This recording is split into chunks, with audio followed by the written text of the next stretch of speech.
आज हम समझेंगे इंडियन नेशनल कांग्रेस का उग्रवादी चरण 1905-1917, जिसे असर्टिव नेशनलिज्म भी कहा जाता है। ये भारतीय स्वतंत्रता आंदोलन का वो दौर था जब कांग्रेस ने केवल प्रार्थना और निवेदन की नीति छोड़कर स्वराज को अपना मुख्य लक्ष्य बनाया। इसी समय पहली बार स्वतंत्रता आंदोलन जन जन तक पहुंचना शुरू हुआ। उग्रवादी चरण की शुरुआत कई कारणों से हुई। सबसे बड़ा कारण था मॉडरेट नेताओं की नरम नीति की सीमित सफलता।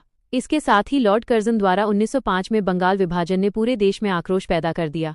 ब्रिटिश शासन का आर्थिक शोषण, बढ़ती राष्ट्रीय चेतना तथा 1905 में रूस पर जापान की विजय ने भारतीयों को यह विश्वास दिलाया कि एक एशियाई देश भी यूरोपीय शक्ति को हरा सकता है।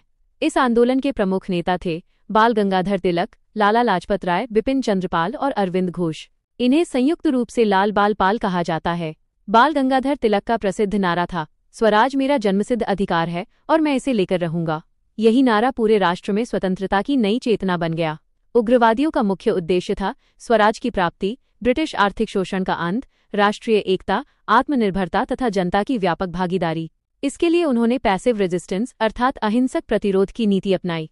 इसमें विदेशी वस्तुओं का बहिष्कार, स्वदेशी आंदोलन, राष्ट्रीय शिक्षा, स्वदेशी उद्योगों का विकास, जनसभाएं और विरोध प्रदर्शन प्रमुख साधन बने। 1905 का स्वदेशी आंदोलन इस चरण की सबसे बड़ी उपलब्धि माना जाता है। लोगों ने विदेशी कपड़ों का बहिष्कार किया, भारतीय वस्तुओं का उपयोग बढ़ाया, खादी, कुटीर उद्योगों और राष्ट्रीय विद्यालयों को प्रोत्साहन मिला। इससे भारतीय उद्योगों का विकास हुआ और राष्ट्रीय चेतना पूरे देश में फैल गई। लेकिन 1907 के सूरत अधिवेशन में कांग्रेस दो भागों मॉडरेट और उग्रवादी में विभाजित हो गई। इस सूरत विभाजन का लाभ अंग्रेजों ने डिवाइड एंड रूल अर्थात फूट डालो और शासन करो की नीति से उठाया। इसके बाद कई उग्रवादी नेताओं को गिरफ्तार किया गया, प्रेस पर सेंसरशिप लगाई गई और 1908 में बाल गंगाधर तिलक को निर्वासित कर दिया गया। फिर भी इस चरण की उपलब्धियां अत्यंत महत्वपूर्ण रहीं। पहली बार स्वराज राष्ट्रीय लक्ष्य बना, कांग्रेस एक जन आंदोलन में बदलने लगी, स्वदेशी उद्योगों को बढ़ावा मिला, क्रांतिकारी राष्ट्रवाद को प्रेरणा मिली और लोगों में राजनीतिक जागरूकता बढ़ी। हालांकि संगठनात्मक कमजोरी, आंतरिक मतभेद, ग्रामीण क्षेत्रों में सीमित पहुंच और ब्रिटिश दमन इसकी प्रमुख चुनौतियां रहीं। इसी अवधि में ब्रिटिश सरकार ने इंडियन काउंसिल्स एक्ट 1909, जिसे मॉर्ले मिंटो सुधार कहा जाता है, लागू किया।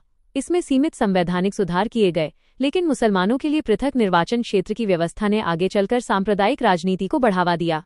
बाद में 1916 का होम रूल आंदोलन भी इसी उग्रवादी विचारधारा से प्रेरित होकर स्वतंत्रता संघर्ष को नई गति देने में सफल रहा। यूपीएससी के लिए याद रखें: उग्रवादी राष्ट्रवाद, स्वराज, स्वदेशी, बहिष्कार, राष्ट्रीय शिक्षा, पैसिव रेजिस्टेंस, लाल बालपाल, बंगाल विभाजन 1905, स्वदेशी आंदोलन 1905, सूरत विभाजन 1907, मॉर्ले मिंटो सुधार 1909, होम रूल आंदोलन 1916, आत्मनिर्भरता और जन आधारित राष्ट्रवाद।